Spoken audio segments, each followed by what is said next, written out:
Okay. So first of all, obviously, thank you for choosing UK Versity.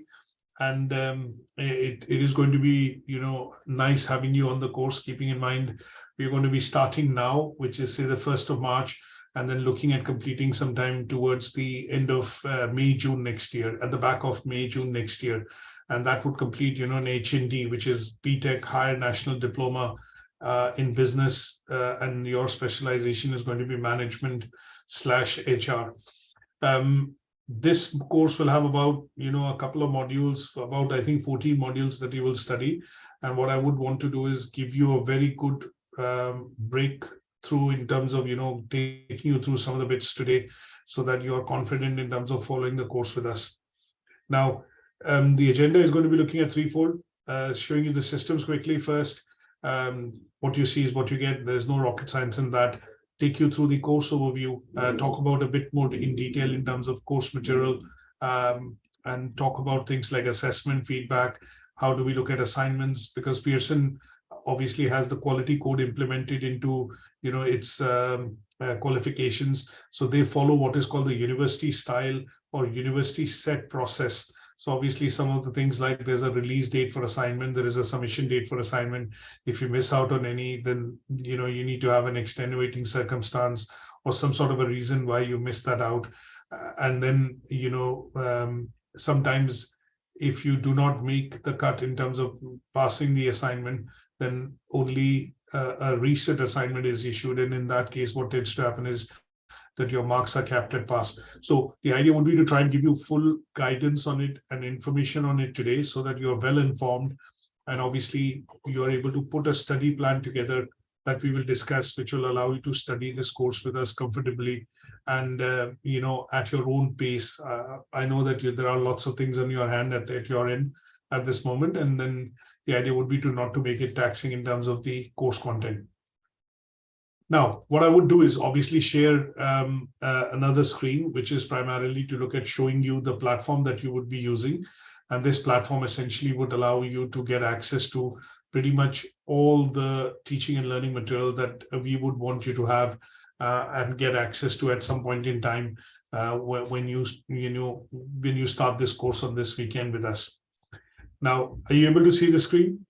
Yes. Okay, that's great.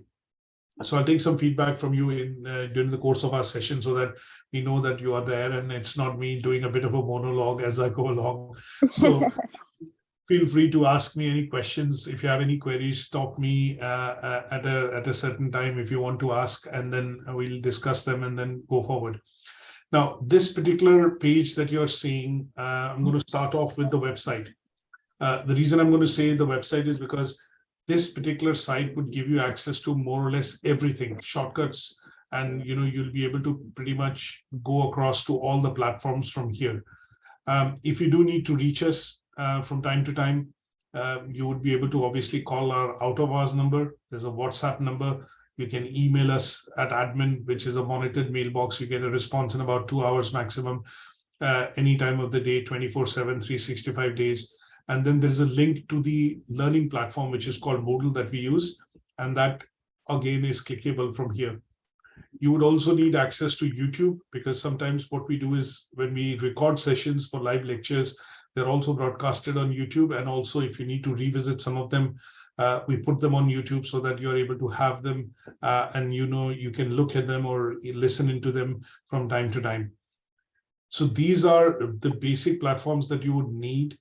Apart from that, there is a platform called Zoom, which I'm pretty sure you would have heard of. During the COVID days, it became very popular. Everybody is used to using the Zoom, meetings for about 45 minutes. And that's how I think most of us and our relatives used to get together and meet up using video sessions on Zoom for 45 minutes. So here, you would not need any subscription. Just have it downloaded on your, laptop or Mac or phone. And should you get invites, all you have to do is just click on those invites and it'll allow you to get into the live session, which is being conducted or delivered. The other app that we also use is called GoToMeetings. Again, you don't need to have any subscriptions. Don't start any trial periods or trial memberships, because they will force you to do so, both in the case of Zoom and GoTo. But all you have to have is just download them and have it on whatever platform you're using. And that should allow you to get into meetings when we send you the invites for the live sessions. So at this stage, let me ask you one quick question. What is the platform do you use? Do you use Windows or do you use a Mac? Right now I have a Mac. Okay, so US is heavily skewed towards Mac, and especially in California and Los Angeles, everybody's on Macs, which is good, simply because we are all set up on Macs at our end. I think all the systems are very well tested, and I don't think there'll be any teething issues when you are actually studying or using a MacBook or an iMac to access some of our material or obviously some of the platforms. And they seamlessly work well. I'm currently using a Mac, and I'm doing this induction for you on Zoom, and all the applications, everything are available from the App Store, which you can download and have. Now, a couple of things which I'll quickly show you. You can add them as shortcuts simply because you're going to be using them quite frequently. And the best thing would be to open the website. You'll see the lock here, click and drag it to your bookmark bar so that you have this at a click of a button, which you go to the website, and from there you can go everywhere. So if I need to go into Moodle, I'll click on this small graduation hat with the link to Moodle, and it opens up the Moodle platform from which you are going to get most of your teaching and learning material. Now, on the home page of Moodle, there are two small links that we have. One is how to set up Moodle on a smartphone or a tablet, or if you decide to set it up on your Mac, you'll be able to set up and download this app and also have it on the Mac run as a Moodle platform. There is a small app that you need to download, which is free. It's this particular white app that you see in the middle. And once you download this, it takes about 30 seconds to set it up, because it'll ask you about three things. What is the URL or the web address? And then it'll ask you your username, and it'll ask you your password. Now, this is something which is not mandatory, but we ask you to have it so that if you're traveling and you have this on your phone, then you can actually take the course with you on your phone, and wherever you have access to the internet, you should be able to have connectivity, and because of which you can access the Moodle platform. That means the course material. Obviously, the screen space is small, but it still gives you the opportunity to get everything in terms of presentations, recorded lectures, books, handouts, everything that is in your course that you would normally access through a desktop would be available to you on a smaller screen. Now, the advantage for us essentially of why we ask you to do it is because, as you know, on smartphones, there is a push notification enabled. And that push notification allows us to reach you and send across notifications to your phone if you have it as Moodle. So it'll pop up like a small update, which will say there is something which has been uploaded, or there is some sort of a red line which has come, or there is a news update. And that allows us to subtly get in touch with you through this particular app. You can obviously switch these notifications off, which you can do as a user. And that's why I say it is just an add-on, optional extra. And should you wish to have it, you can obviously download and install. And this video will show you how to do this in about 30 seconds. Now, the second bit is sometimes if you forget username and passwords, there is a reset option given here, which is again a small video. Although, like in the office, I'm using a machine, as you can see, so many users have used this. So it doesn't like cookies, and it doesn't like multiple usernames and passwords stored on the machine to be able to use it.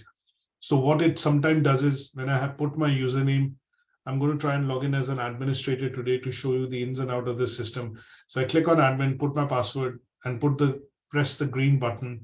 What you will see is sometimes it can be temperamental. It doesn't log you in because it sees so many people using the machine. But if it does happen like that, what you can do is basically go in and reset. And I think at your end, you're going to be using it only on your personal machine or shared between you and your spouse. So there should not be any issue. But if you do ever forget your username or password, all you have to do is click on this option and then key in your email address here and press search. It will send you an instant link, which allows you to log back into the system straight away. That is all done by the system on its own. Now, once you have done this, there are two ways to navigate into the course. One is click on the username, type your username and your password, and click on this green button, and that should log you in. When you log in, you should see one course, which is going to be visible here. I'm logged in as the administrator, so see, I see a lot of courses, all the courses, or a lot of them that we are running. But in your case, you would just see the one tile, which will be the Pearson BTEC diploma. The other way of doing that would be to primarily just go into Pearson BTEC, and you are doing the HND business management and the latest version of the course, which was launched in September 2021.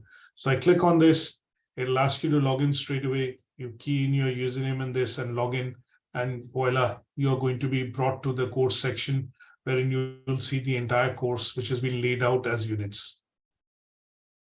Is that okay? Yes, that's fine. So there is not much of a rocket science in terms of how to access this. Primarily requires you to have your link, your username and the password. And if you bookmark it to your browser, I think it should be a click of a button for you to be able to get access to, the course and, log into the system. Now, when you're in the system, there are a couple of things that you would see in terms of how the system is, the pages are organized, and there are different types of documents that you're going to see as far as the course page is concerned. So what you're going to see is essentially some PDF documents. There'll be Microsoft Word documents, and there will be some documents that we sometimes have, which are called links, and they will normally take you to a YouTube video or redirect you to our YouTube channel. Now, this particular arrangement of documents will remain consistent across all the units that you're going to study. The order remains the same. Obviously, for different units, there'll be different documents, but the type of documents and the order in which they are organized will essentially remain absolutely the same. Right? I'll just take you through, say, one unit to explain how you're going to be able to access these documents and what these documents are when you look at any unit that you want to study as far as the course content is concerned. So if I show you, say, one particular unit, which is, say, managing a successful business project, the first document that you're going to see under the unit is going to be what is called the unit specification. This is a document that we use as lecturers or tutors to be able to teach you the contents of that unit. This is a Pearson document, which is extracted from the course handbook. And what we do basically see is that this document has combination of things like what are the learning outcomes, what are the aims and objectives of studying the unit, and then some of the indicative content, which explains what has to be covered in order to say that this unit you have studied and you've gained the skills and knowledge required by studying this unit. So there is an indicative content, and of this content is where we draw up the presentations. And this could be a 5, 6, 10-page document, but generally will also provide a grading structure towards the end, because your qualification that you're studying is graded. And we will have a number of, inferences that can be drawn from this in terms of recommended resources, books, websites, which could be useful. And they would be a part and parcel of this. And this is a document can be used by teachers primarily, but also available to the students so that you get an overview of what you're expected to study in a particular unit.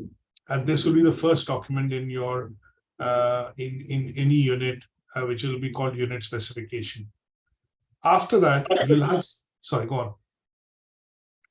Now, there are two units in particular that Pearson has what are called as Pearson set units. Here, Pearson releases the assignment or the topic for the assignment that you have to do in terms of submitting the evidence when you complete the unit. Now, these two units are Unit 6, which is called Managing a Successful Business Project, and the next unit is called Research Project, and this is also a Pearson set. So there is one Pearson set in year 1, which is level 4, and there is one Pearson set in year 2, which is level 5. And here, the Pearson set means that Pearson releases a topic on the basis of which you do research, and then you submit the assignment.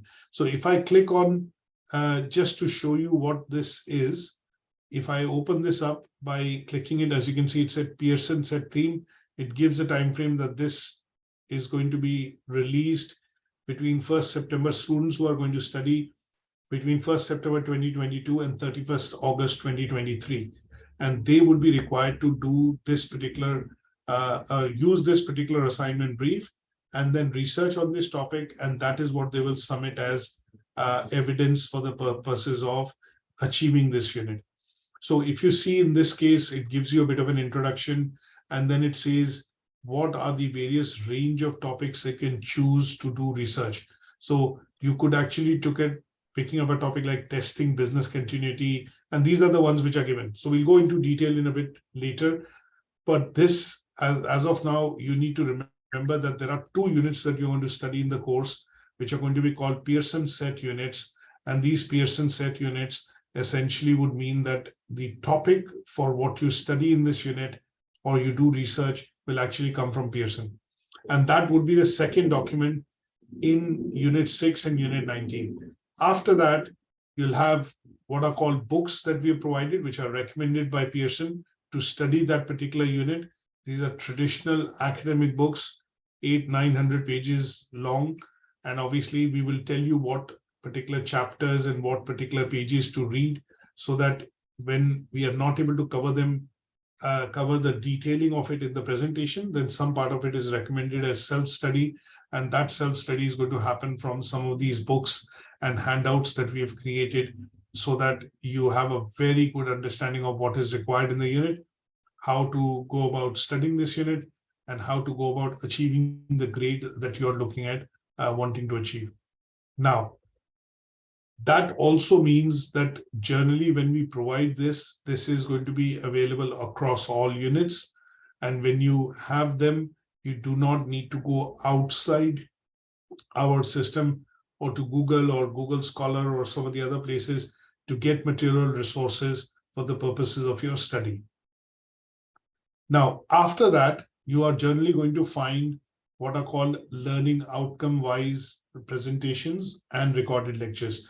Now, any unit, if you see, if I just go back to the unit spec, it will show how many learning outcomes are there. So in this case, it has 4 learning outcomes. So if I go back, you're generally going to have 4 learning outcomes in terms of presentations. There'll be 4 lecture recordings, and they will discuss in detail what is given in the assessment indicative content of the unit in the unit specification. Is that okay? Yeah, that's fine.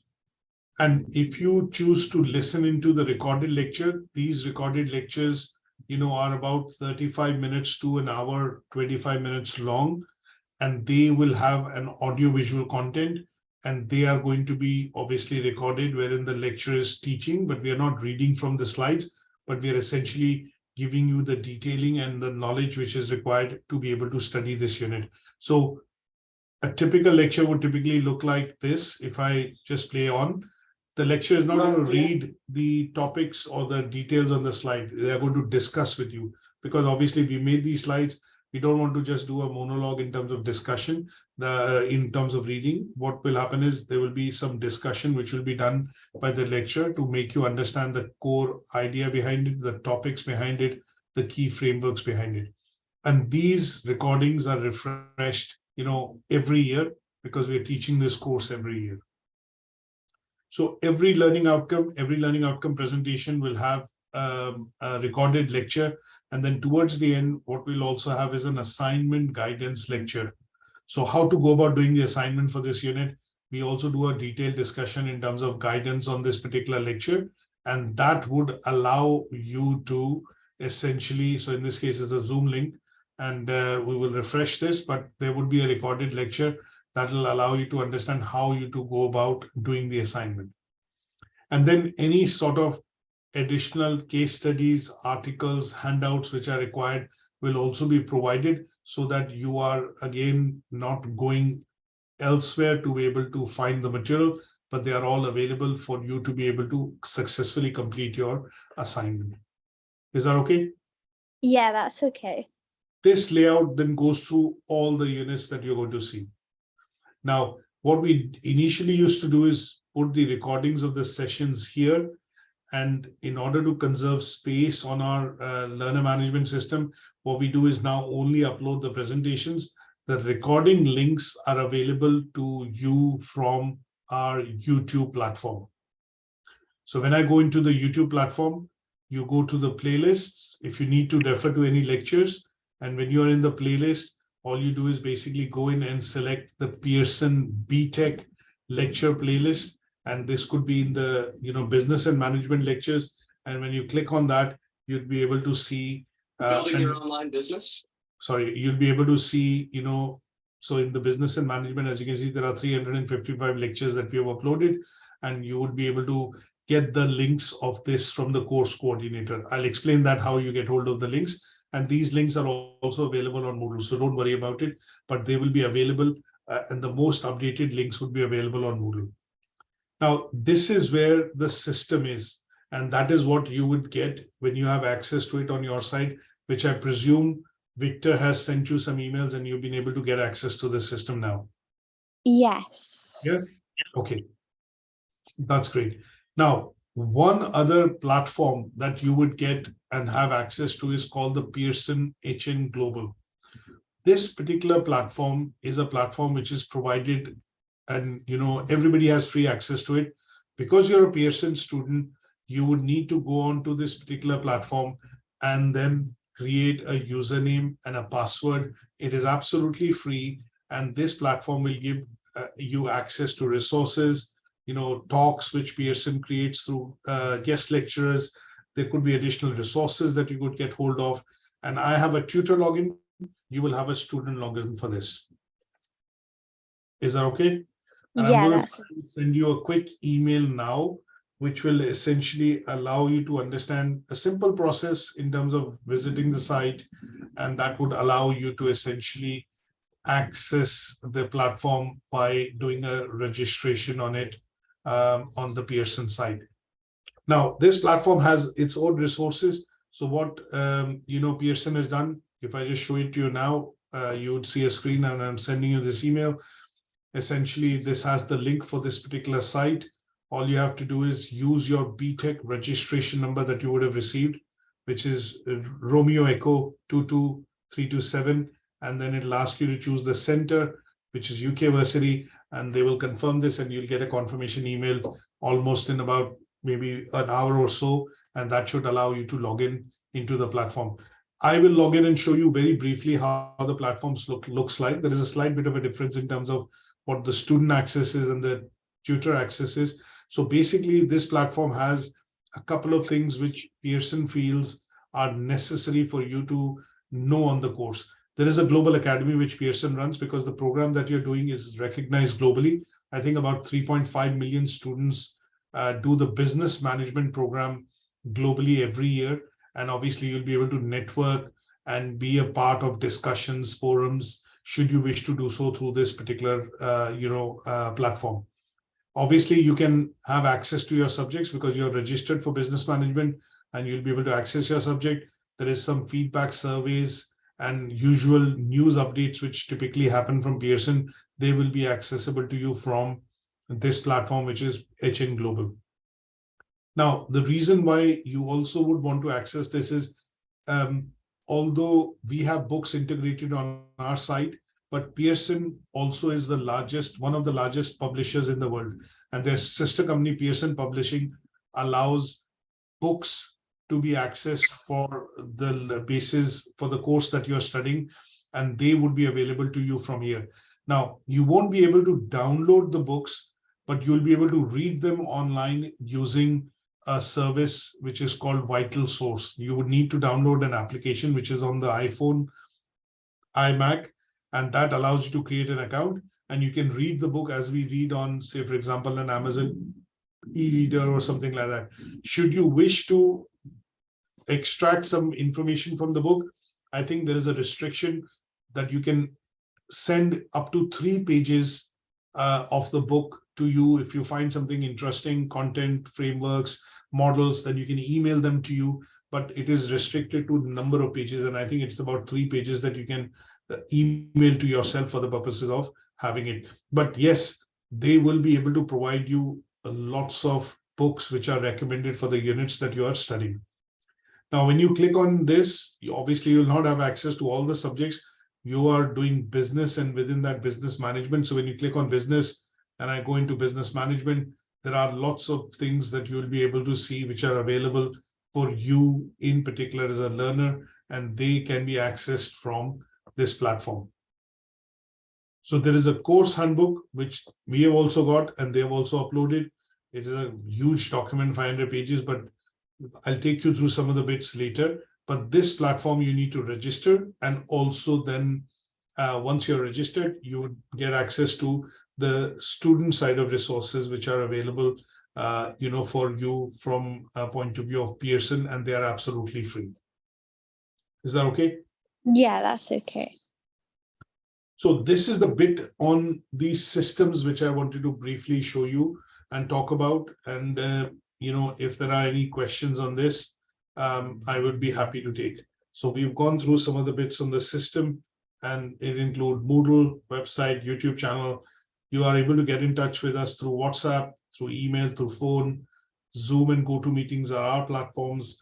And then we would also say HN Global for Pearson, wherein you have to do a quick registration and it's absolutely free.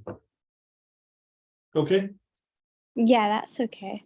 Good stuff. So let's move to the second one, which is basically looking at course overview. So I'm going to go back to Moodle again. And in the Moodle, we are looking at now focusing on this part of the discussion, in terms of the content that I want to do, which is this part, which is the pre-enrollment part that we're going to show you and obviously discuss a couple of things. Now, the first document here is a course handbook. I don't know why we have not named it as course handbook, but because this is the, let's say, because they have ISO certification, so they follow certain numbering and coding for certain documents to keep track of them in terms of version updates. So this particular document that you see is actually the course handbook, and it is starting with whatever this is, but it says HNCD L45 Business Archive. That is the course handbook that we are going to be looking at. And this would be giving us a lot of details into what you're going to study, how you're going to study, what are the units you're going to look at, and then how the assessment process happens. There are no exams in the qualification, but how the qualification is going to be taught and delivered. Now, this is a quite a big, book. If it was available in the printed version, which Pearson used to provide to all students on registration, maybe 5-6 years back, but they've stopped doing it because it's not good use of, environmental resources. But this is the latest spec of the qualification. It has basic things about Pearson, the qualification, the titles, in terms of what are the basic reasons of why this qualification was written, and how it is preparing you for employment, what are the basic support material available, and then obviously also provides guidance to the centers like us in terms of how to teach and deliver this program. But the main part of this book talks about unit specifications. Basic policies on quality assurance that you need to be aware of, things like plagiarism, equality, diversity, data protection, reset policy, how credits are calculated. When Pearson sends you a student survey, why is it mandatory for you to take part in that survey and give your honest opinion? All that is explained in this course handbook. Now, the unit specifications, because Pearson has lots of different pathways in the same qualification. You have business, you have management, you have entrepreneurship, you have HRM, accounting and finance, marketing and law. There are lots of units in the course, but that does not mean that you're going to be studying all of them. You're going to be studying the units which are basically for HN business, but in brackets, management in particular, because that is the most popular part of the qualification which learners take globally. Now, lots of bits in this unit in terms of the course handbook, but the important part of it is that when you're studying the qualification, if somebody is going to ask you in the US or where you have to write on your CV what qualification you're doing, this is the full name of the qualification, and this allows you to verify the qualification through the off-call website as well. So it's a Pearson BTEC, which is Baccalaureate in Technical and Educational Qualifications, Level 5, higher national diploma. So the first year is called the certificate, which is level 4. And then level 5 is called the diploma and business. And then you choose a specialization. So in your case, it is management. And this is the approval number of the qualification. The awarding institution is Pearson. It is the largest education company in the world. I think they are based in the UK, but they have a big presence in the US as well. So when we discussed, in terms of you picking up the course, the idea was to try and give you something which will allow you to take this qualification and go to any US university, and that would allow you to top it up to achieve a bachelor's degree should you plan to do so after completing the HND with us. Now, in this, there are loads of bits that are explained by Pearson in terms of why the qualifications are different. Things like they help you in developing problem-solving skills. They will help you develop soft skills, interpersonal skills, commercial skills, business skills, and obviously they will give you some ballpark around how you go about, studying this qualification. Now, I'm going to skip a few pages. The reason I want to do that is because what I want to do is basically show you what could be the career options that you could look at, assuming if you decide to do further studies and obviously, go in and, maybe start working within the US to develop some experience. Now, they've given some pathways. So people who take up this qualification can go into accounting profession, can go into HR profession in particular, can go into, legal profession or legal services profession. People also work within operations and as a department manager. And last but not the least, you would also be gaining units or information about how to start your own business, how to look at startups in particular. And then the detailing, the devil is in the detailing. When I scroll further a couple of pages, it will give us the details of units that you have to study to complete this qualification. And these are the ones that we have uploaded on Moodle, and they are the ones which have the unit specification, which are extracted from this course. So in the first year, you're going to be studying 6 units with us, which are all mandatory, and they will include business and business environment, marketing principles, human resources, leadership and management, accounting principles, and managing a research project. There'll be 6 additional units in the second year, which is your HND. 2 of them are mandatory. And then the 4 optionals will come from, 4 or 5 optionals will actually come from the specialization that you're doing with us, which is these units. And these are the ones that we have configured in the system for you when you have access. So you will see all these units labeled out nicely, which are meeting the criteria of the course that you're going to do. Is that okay? Yeah, that's okay. Now, apart from this, in terms of the course overview, what I also want to show you is a bit on how assessment and feedback is done when you submit assignments. Now, this is quite a way off for now, but because we are discussing with regards to an enrollment and giving you a bit of an overview of how the course and everything is going to run, what I want to do is obviously quickly show you the process of how and where you submit assignments and how feedback is generally given when you submit work, so that you're able to achieve something that you're aiming to achieve. Now for this, what I'm going to do is share my screen. I have a bit of a biggish or a large monitor, and you'll see a couple of windows now on your screen. So we are on the assessment and feedback part of it.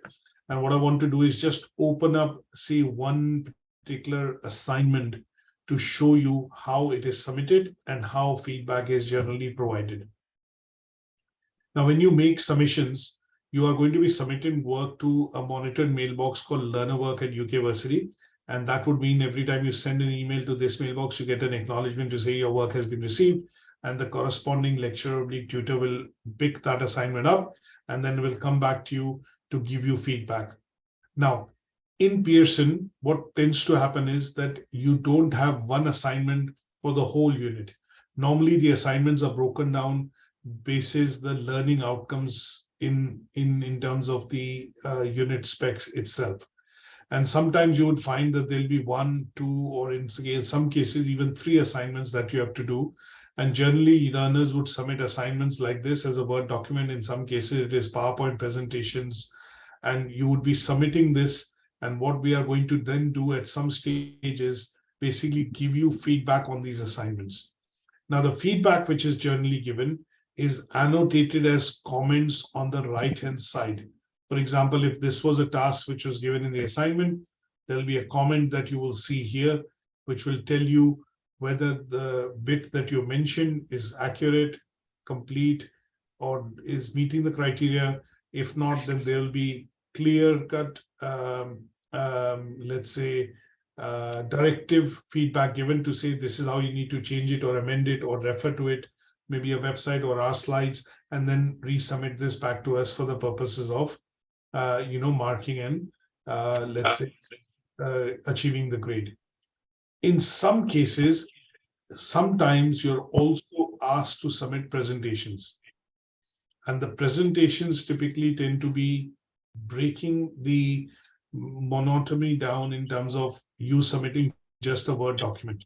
So if I look at practical work, and when you do work within an organization or a company, you would generally see that sometimes your managers, your colleague, your bosses ask you to prepare different types of documents. So the idea of doing the assignments here is to also develop these soft skills, which is to say, produce a presentation, or in some cases, produce a minutes of the meeting, a flow chart, a mind map, a Word document, a case study, and they would be the outputs that you produce for the purposes of completing tasks in the assignment. Is that okay? Yeah, that's okay. Now, this is an example of an assignment which is submitted but not yet marked. I'm going to quickly show you an example of an assignment which has been marked. And the idea would be to get some bit of understanding in terms of how this will be finally graded and what kind of grading would you get. So I'll come to this in a second, but let me just show you the marking.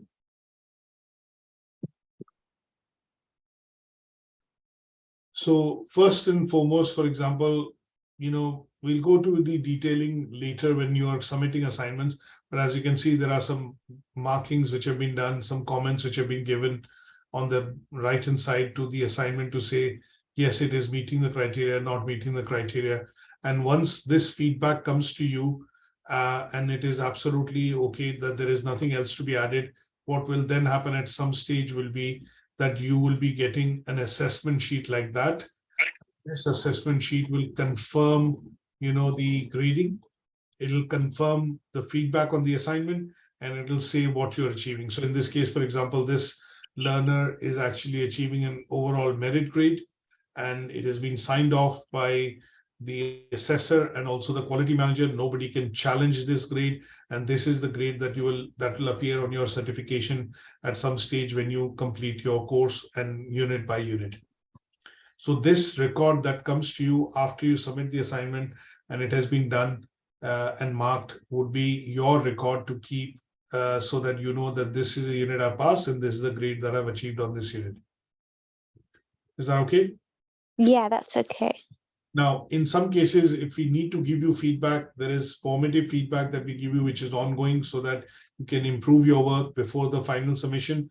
And once the final submission has been done, this is where this record actually comes across to say that, yes, your work has been achieved, it has been approved, and this is the final grade awarded for the unit. Now, there is a learner declaration and other bits on it, which we will look at when you come to doing the assignment, which has to be done so that it shows that this is, you are signing it off saying this is my own work, I've not colluded, and I've ensured referencing has been done, and that allows the work to be meeting the similarity of the plagiarism criteria. So this helps us give you a bit of an overview right now, feedback and assessment process. Any questions on this? No, not really.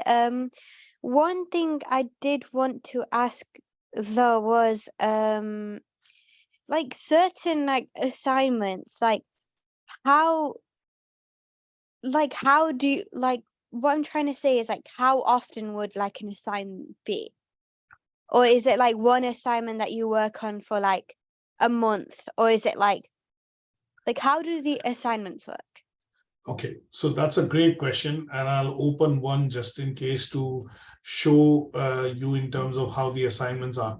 Normally, when we look at unit and its specification, what we are going to be able to see from the unit specification itself is that how many assignments are going to be involved that you need to do in that unit. And that is something which will be made clear by the tutor at the outset of teaching that particular unit. So if I just go to the first unit as an example and show this to you here, generally what I'll do is I'll take you across to the assessment grid, which is given towards the end.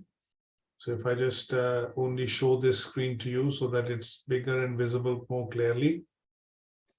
Now, if you see this towards the end of the unit specification, there is an assessment grid which is given. Now, if you see here, LO1 and LO2, this is something which is described by Pearson, and we are clearly aware are one assignment. And then LO3 and LO4, which is the second part of the unit, is another assignment. That is how you would see that this is being divided into two parts. And that is where I know clearly that when we are teaching and delivering this unit, there are two assignments, part 1 and part 2, and they have to be completed after you've studied learning outcome 1 and learning outcome 2. You will do the part 1 of the assignment. Then once you've completed it, we will go to learning outcome 3 and learning outcome 4. Another assignment will be released, and that will be part 2 to achieve the whole unit. Now, this varies unit by unit, because if I go into the second unit and again go down and scroll to the assessment grid, you would normally see that there is one box which is here, one box which is here, and one box which is here. That means there are 3 assignments, or in fact 4 assignments for this unit.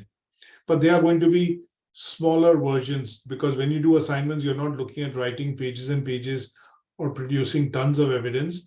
That evidence is going to be broken down into different formats, and they will not exceed a word limit of 3,500 words at the most, at the max.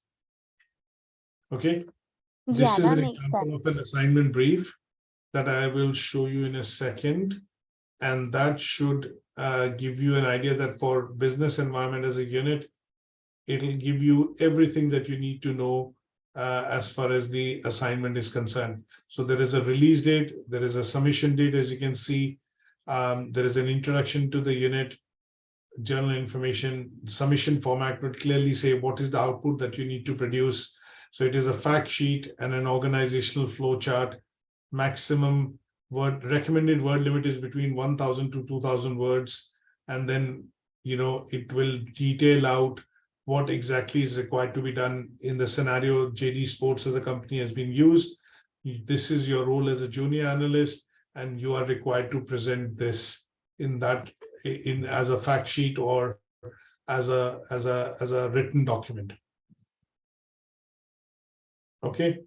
Similarly, when we look at assignment 2, you don't need to worry about this right now. The reason I say this is because at some stage when we start the delivery of the units, which is this weekend, what will happen is when we complete or when we deliver the learning outcomes, after that, we also discuss and do an assignment discussion session. And that is detailed out like a session I'm doing with you now. And we discuss how the tutor will give you guideline, and we'll discuss how you go about doing your assignment. And because you're going to be starting now, so when we look at the first unit, the discussion is going to be a detailed one so that you understand how the assignments have to be put together, what is the pattern, how many are there, when are they to be submitted, how do you get feedback. And once you have that for 1 or 2 units that you've studied with us, then we follow through that process for the balanced number of units you're studying across the course. So there'll be a lot of hand-holding and a lot of examples that will be shared at the start when we do the first unit. As you get more and more comfortable and accustomed to it, obviously, then you'll be able to do the assignments as we do the discussions for the units and the sessions. Is that okay? Yeah, that's fine. Thank you so much. Good stuff. Now, so basically the 3 bits, which were the main bits we have done. Now, what we are also going to do is issue you an enrollment letter, which will happen by tomorrow. You have the Moodle logins already. I want to just quickly put you across to the key people who would be in touch and teaching on this course. So if you have to ever write to somebody in UK Versity, the mail addresses are quite simple. You use the first name followed by @ukversity.co.uk. Okay. Now, There are a few people that you will see and speak to more often than some of the others because they are in the back end office and back administration. But people that you're going to see and speak to generally more often are going to be the tutors, and they're going to be administrators.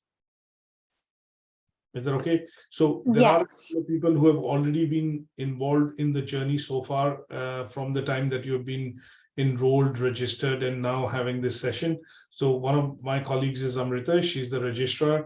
She looks after your registration, assessment, coordination, and then towards the end, your certification. She would be more or less in the background, and you might have an interaction with her once or twice, but generally it'll be only emails and then at max maybe a phone call here and there. The second person that you're going to be interacting more often than with others in the team is going to be Marvis and Selena. Both of them are in administration. Both of them are course coordinators, and they would be involved in different functions. So Marvis would normally send you the Zoom meeting schedule for the unit. If there are any tutorials that you want with the tutors, he's going to be the conduit between you and the tutors.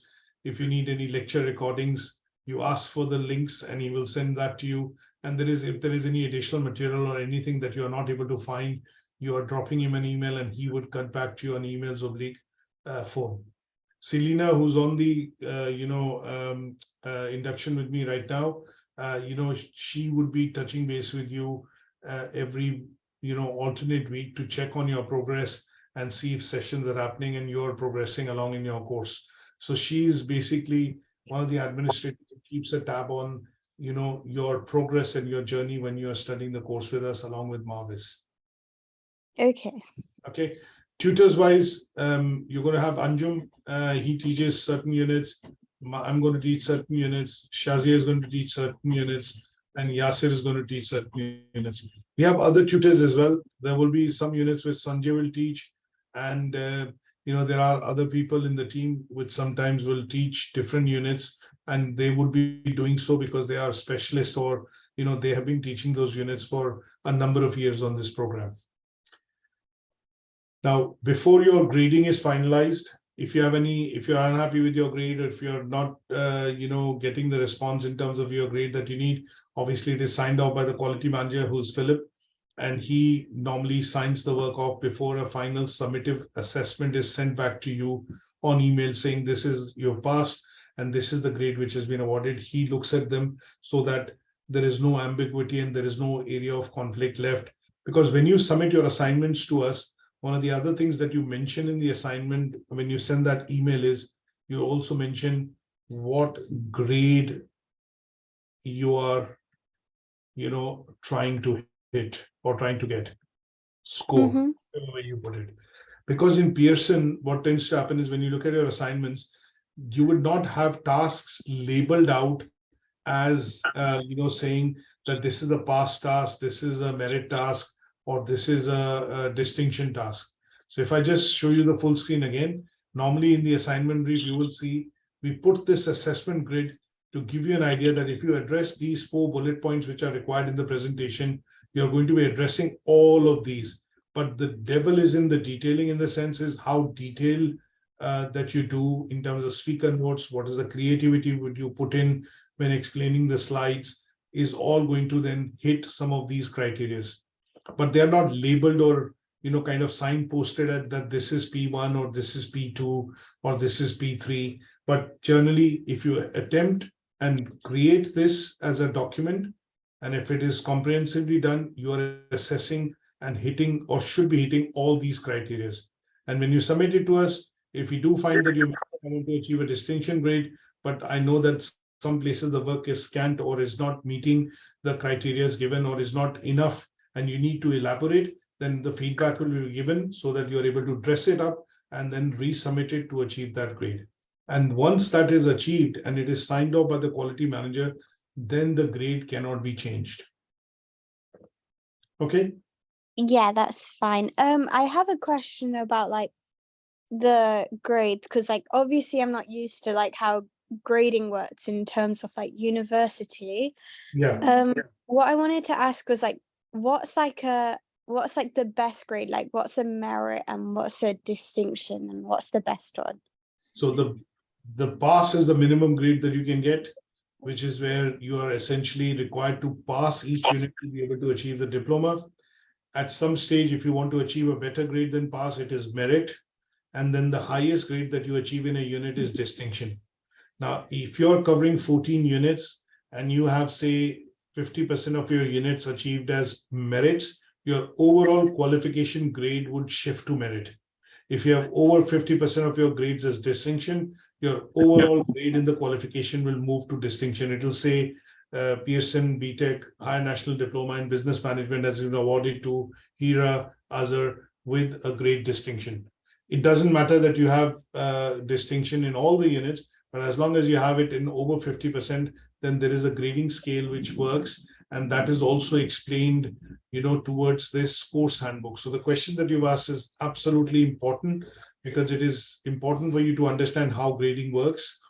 And in this course handbook, there is a section which typically would take you towards, and explain how grading is done.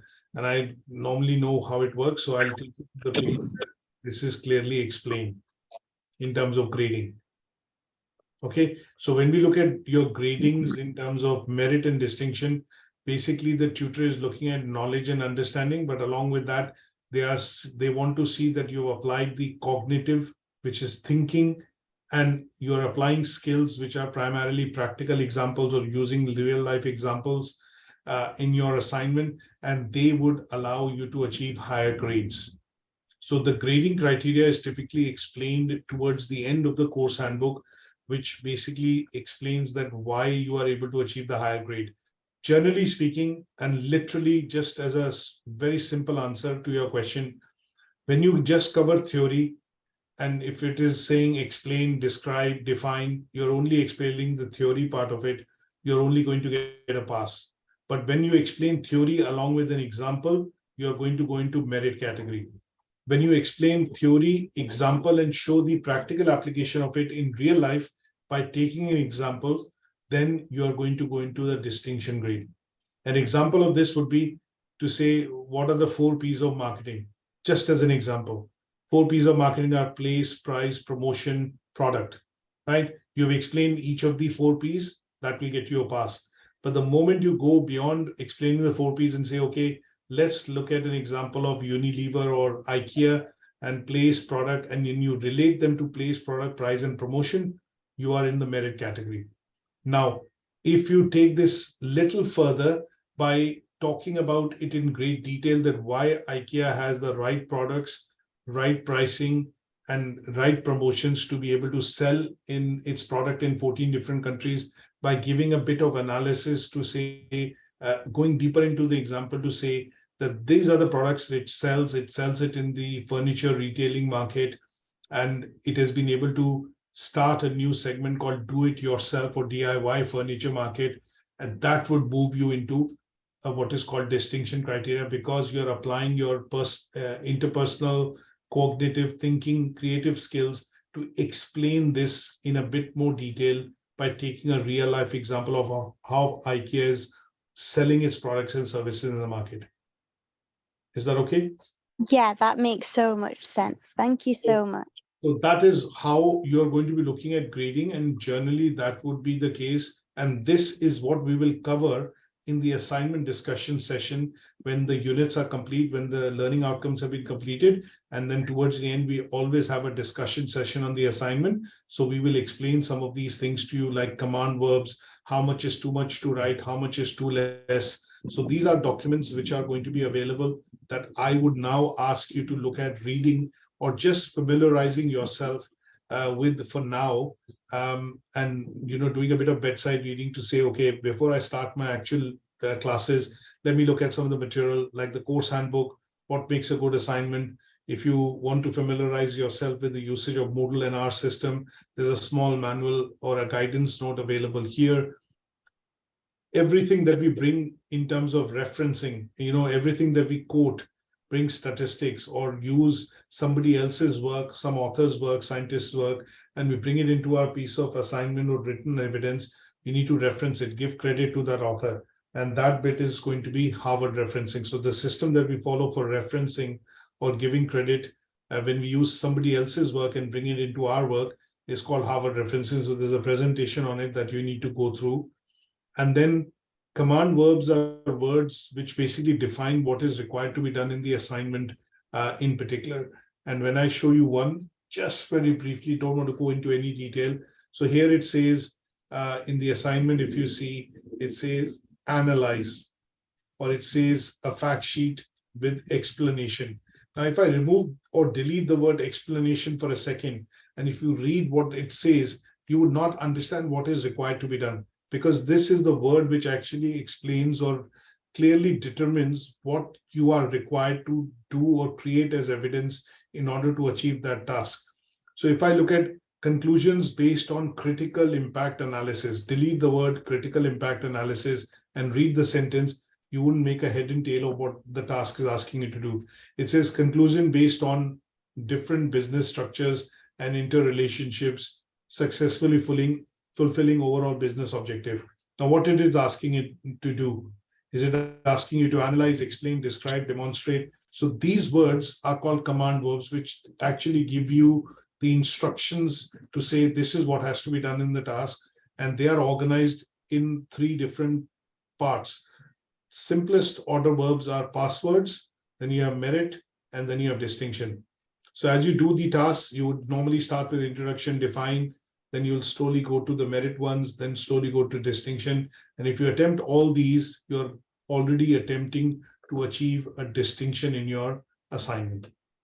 Is that okay? Yes. So these bits, I would suggest that if you go through up until Saturday, I think there is a schedule which has been sent out. You've been added to the WhatsApp group, and the link has been posted by Marvis on that. So I think we'll be looking at covering and starting you off on the first unit.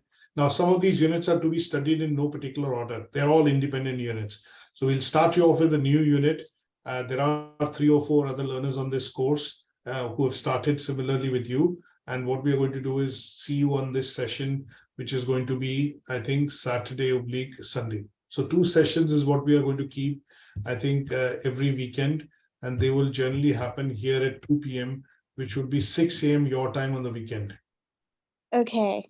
Okay, it's going to be a bit early, but I think that's the only way that we can, schedule them, because anything later or anything earlier would be that if we have students which are you're on the West Coast and you're behind us, there are students who are ahead of us and not in Europe. So obviously we need to get them into a group and get them together to be able to attend sessions, so that there's a bit of an interaction discussion, which can also happen when you are attending these live sessions. Yeah, that's fine. I have a question about like these sessions. So like, what happens like if I'm unable to like attend a session? Like obviously, like you said, there's like a recording and stuff, but Yes. So, if I wanted to discuss something that was said in a lecture that I like watched, would I email the ones that you've sent me? that's correct. Okay. So basically, 2 parts to your question. First part is, what happens if you're not able to attend a lecture? If you're not able to attend a lecture, that is not a deal breaker. You are going to get a copy of the recording of the lecture sent to you on the email. They'll also be accessible from Moodle, but the email is sent by Marvis as a subtle reminder that you missed this out, and should you need to revisit, you need to go through this lecture before you join it. So that is the first part. So you miss it, it's not a deal breaker. You get a copy of the recording and you're able to listen into it at your own time. The second is when you listen into the lecture and you have doubts or queries, or there are questions which arise and you want to discuss them, then in those cases, what you have to do is, if you have questions, you normally send an email to learnerwork@UK Versity. This is a shared mailbox amongst the 7-8 tutors who teach this program. So whosoever picks it up will be able to respond back to you with additional information, answering your question or your query that you have raised. And then the other bit would be to go through that recording, and in the next subsequent lecture, when we start, we do a bit of a quick recap of what was discussed in the previous session. And that should give you an opportunity to ask or another raise query second time if you missed out of the first lecture or a previous. That's perfect. Is that okay? Yes, and also like, would I have to like let someone know if I can't attend? Like, how does that work? So basically on the WhatsApp group that you see, generally what we will do is on the WhatsApp group, before we start the lecture, obviously he's posted this, that these are the lectures, and we are starting a unit like organizational behavior. I'm going to be delivering it. It's going to be 2 p.m. London time, which is going to be 6 a.m. your time. And it's the same link which is going to work for all the lectures of this particular unit. There are 4 learning outcomes. So what I would do is when I do a lecture, before I start, I will paste a quick message again as a reminder on the group. And if you're not able to attend, I will check saying that who all are attending. If nobody's able to attend, then I'll probably go ahead and record the lecture. But if people who are not attending, not able to join or joining a bit late, normally, they will end up essentially posting a quick message on WhatsApp to let us know. That's perfect. Is that okay? Yes, thank you so much. Good stuff. Now, there are some key numbers quickly I want to go through with you. So there is one of my other colleague, which is Victor. He's in IT, and he would essentially be your key contact should you need to get hold of anything which is missing or anything that you feel is not working. When you click on a particular resource, then he is the person that you will need to send an email, and he would sort that out for you if it is not working or you're not able to access it. Now, these 2 numbers is what I would suggest that you note down at your end, which obviously are going to be sent to you on the email after the session. There is a switchboard. Obviously, you can ring us Monday to Friday, and that is between 10 to 5:30. So this is basically getting hold of us in the college between 10 to 5:30 p.m. every Monday to Friday. If you need to reach us on WhatsApp, that's the group that we've ordered you on, and that's that number. And then if there is something absolutely urgent, something wherein you have not been able to get a respond or get hold of anybody, then this is the out of hours number that you can, obviously message me on, and I normally pick it up and I will basically respond back to you or, get things moving if they have got stuck somewhere. Is that okay? Yes, that's fine. Okay. Now, in your case, what we are going to look at is basically the lectures are going to be, say, Saturday and Sunday. And we are looking at 2 p.m. GMT time. I think when we move to daylight saving, maybe an hour will go away, and that would allow you to maybe have another hour of sleep and then catch up with us at 7. But that's the best I think we will look at. So how many hours are you behind us now? 8 hours. 8 hours. Okay, so I thought probably 8 hours. So essentially, hopefully that should be. And what we'll do is we will also speak to some of the other learners to see if we can move the timings around. And if they are happy and everybody has a bit of a consensus going, then we will move the timings around to suit everyone in terms of the lectures that we do. Yes, that's fine. I think you mentioned it before, but how long is like a lecture? Normally about 35 to 45 minutes. Okay. Is that okay? So Yes. what I will do is I will send you a copy of this recording, that we've got for the session after a couple of minutes when it is ready, so that you have it for your records. And then what we are going to do is send you 1 or 2 things on the email by tomorrow, which is key contacts and obviously an enrollment letter. And then we'll catch up with you over the weekend on one of the sessions. If you think of any questions that you have to ask, or if there are things which have got left out, or you feel you need a bit more information on, always feel free and drop us an email on admin@ukversity.co.uk. That is the other mailbox that I would suggest. And I'll type it here in Zoom just in case. And this would mean that we could straight away come back to you with that piece of information, or by looking at resolving that query. That's perfect. Good stuff. Thank you so much. Thank you so much for attending, and I will catch up with you during the course of the week. Thank you so much. Have a Thank nice you. day. You too. Bye. Bye. Take care. Bye. Bye.